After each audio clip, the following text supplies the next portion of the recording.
Assalamualaikum warahmatullahi wabarakatuh. Halo, perkenalkan nama saya Fiora Larisanti dengan NIM 2101098 dari kelas A3 ABK angkatan 2021. Jadi di sini saya akan menjelaskan tentang konseling multikultural. Selamat menyaksikan. Konseling multikultural adalah istilah yang digunakan untuk menggambarkan jenis praktik konseling tertentu yang mengakui bahwa konseling yang datang pada ruang konseling memiliki aspek ragam identitas budaya konseling, yaitu seperti ras, etnis, agama, latar belakang sosial ekonomi, dan identitas gender, orientasi seksual, dan disabilitas. Nah, jadi teman-teman, konseling multikultural ini mengkhususkan diri bekerja dengan kelompok atau individu yang menghadapi rasisme, diskriminasi, dan penindasan.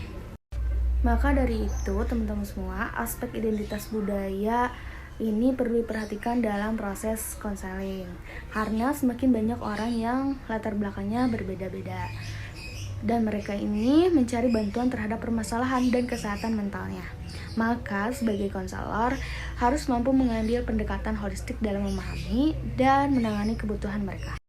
Konseling multikultural ini bertujuan untuk mengatasi atau membantu kekhawatiran klien atau konseli terkait ras, etnis, agama, identitas gender, orientasi seksual, disabilitas, atau faktor sosial lainnya yang berada di luar mayoritas atau di luar kelompok sosial dominan.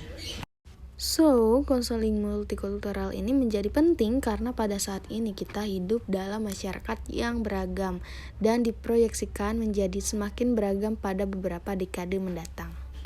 Konselor yang menganut prinsip konseling multikultural ini mengakui bagaimana faktor-faktor yang melatar belakangi individu dalam konteks budaya yang dapat mempengaruhi individu.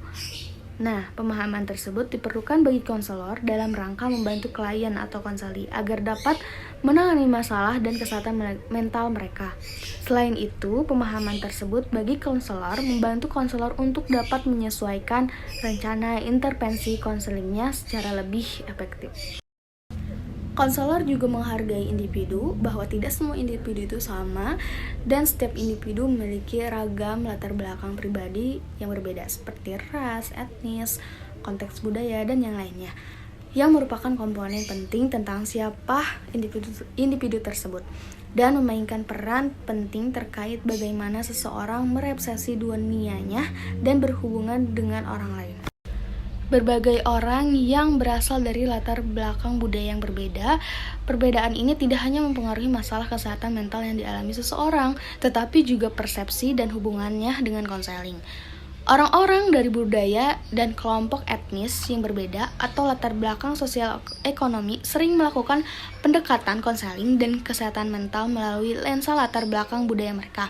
Ketika sebuah budaya telah memberikan konotasi negatif, kepercayaan itu dapat menyebabkan keengganan untuk mencari bantuan yang pada akhirnya dapat menghambat intervensi yang efektif. Misalnya, di banyak budaya Amerika Latin, ada penekanan kuat yang ditempatkan pada peran gender. Pada pria, ini sering ditandai dengan istilah machismo, yang mengacu pada bentuk maskulinitas yang kuat dan agresif. Keyakinan pada konsep ini dapat menyebabkan seseorang dari latar belakang tersebut untuk menghindari atau mengabaikan konseling. Bahkan jika diperlukan, karena implikasinya akan menjadi suatu bentuk kelemahan. Selain itu, pola pikir ini bisa menjadi penyebab masalah hubungan, masalah keintiman, dan bahkan depresi. Penelitian juga menunjukkan bahwa orang Amerika lebih kecil kemungkinan daripada orang kulit putih Amerika untuk mencari layanan kesehatan mental, bahkan ketika mereka percaya bahwa layanan tersebut efektif. Maka dari itu, konseling multikultural ini bertujuan untuk menciptakan lingkungan terapeutik di mana individu dari kelompok tersebut akan merasa aman, dihormati, dan mampu mengartikulasikan tentang mereka tanpa merasa disalahpahami.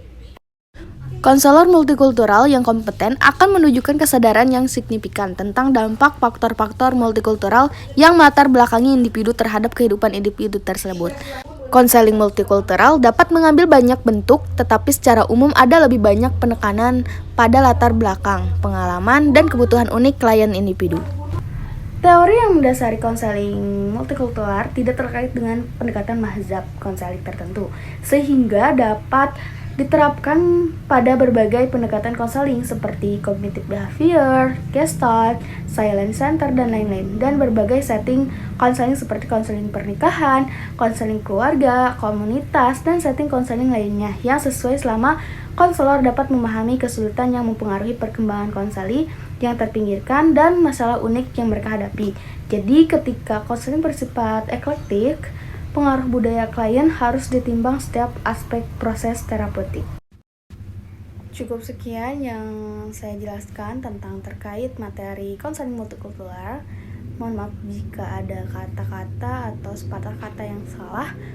Wabillahi taufiq wal hidayah. Wassalamualaikum warahmatullahi wabarakatuh.